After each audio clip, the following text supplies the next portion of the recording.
कहीं ऐसा तो नहीं कि आप पूजा पाठ के नाम पे, इबादत के नाम पे कुछ और ही करे जा रहे हो?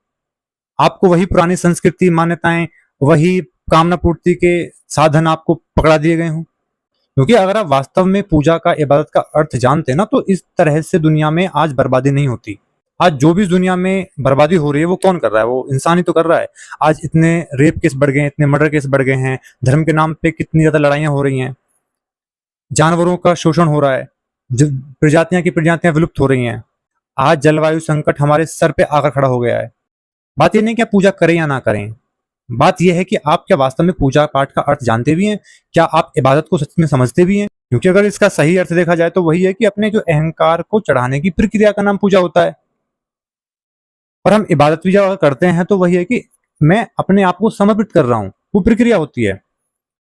क्योंकि सच्ची जो इबादत है, पूजा है, वो तो आपको आपसे मिलाती है, आपका जीवन बदलती है। और जैसे इंसान का जीवन बदलेगा, वो सही राह पे चुनेगा, तो फिर बाहर की जो परिस्थितियां वो भी बदल जाएंगी।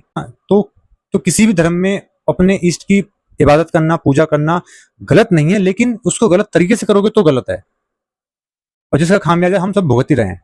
और आचार्य प्रशांत दिन रात लगे हुए हैं ये चीज समझाने के लिए कि आप जो धर्म मानते हो वो धर्म है ही नहीं। तो धर्म का अगर वास्तविक अर्थ जानना है तो आचार्य जी से जुड़िए, तो फिर आपको पता लगेगा कि पूजा का सही अर्थ क्या होता है, आराधना किसको बोलते हैं, इबादत करना किसको कहते हैं। अगर खुद भी कुछ किताबें पढ़ोगे तो कम से कम ये धर्म के नाम पे ये मनोरंजन तो नहीं करोगे।